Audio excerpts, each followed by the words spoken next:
অনাবাদী জমিতে সোনালী ভবিষ্যতের হাতছানি, সূর্যমুখীর হাসিতে বদলে গেল গ্রামের পুরনো ছবি।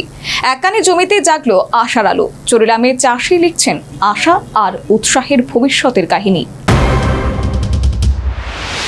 চরিলামের এক প্রান্তে বহুদিন ধরে পড়েছিল এক অনাবাদী জমি।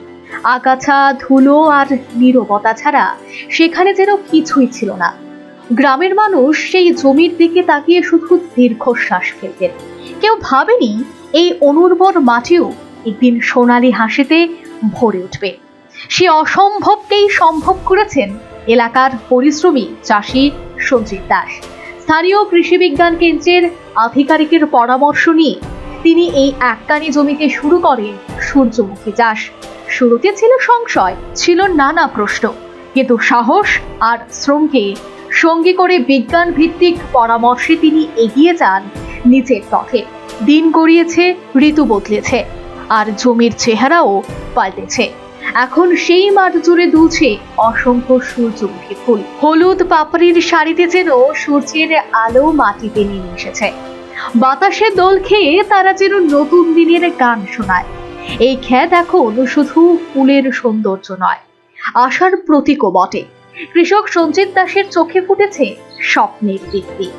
তিনি বিশ্বাস করেন সঠিক বিজ্ঞান ভিত্তিক পরামর্শ আর কঠোর পরিশ্রম থাকলে অনাবাদী জমিও সোনা ফলাতে পারে। কৃষি বিজ্ঞান কেন্দ্রের উৎপল স্যারের পরামর্শেই তার এই সূর্যমুখী চাষের প্রয়াস বলে জানালেন চাষি সঞ্জিত দাস।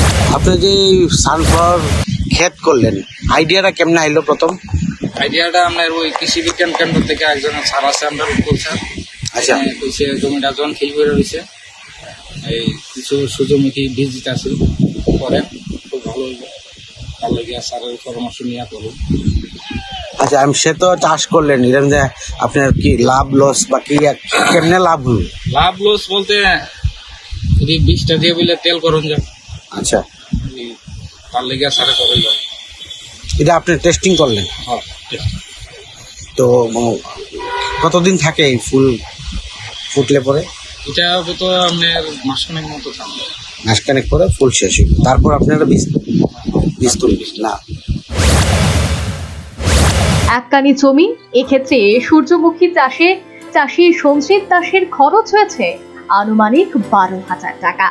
চরিলামের এই সূর্যমুখী ক্ষেত আজ এলাকার অন্য চাষিদেরও নতুন পথ দেখাচ্ছে। আগামী দিনে সূর্যমুখী চাষ আরো বড় করে করার পরিকল্পনা রয়েছে বলে জানালেন চাষি সঞ্জিত দাসের ভাই রঞ্জিত দাস। হ্যাঁ, এটা তো মানে ত্রিপুরার বুকে নতুন, তো এই ভাই এটা করলো। আমার মনে হয় ত্রিপুরাতে এরকম নেই, তো ভাইয়ে যে আশা নিয়ে করছে, আশা করি আশাটা হইব। তো আগামী দিন আরো বড় ধরনের করা।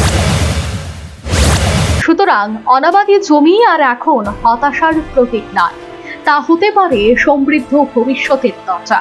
অনাবাদী জমিতে ফসল সূর্যমুখী চাষ করে কিন্তু সেই বার্তাটাই দিলেন চরিলামের বাসিন্দা চাষি সঞ্জিত দাস। সর্বোপরি এই চাষি আজ রাজ্যের অন্যান্য চাষিদের কাছে প্রেরণা। চরিলাম থেকে পার্থজিৎ দত্তের রিপোর্ট, নিউজ ভ্যানগার্ড।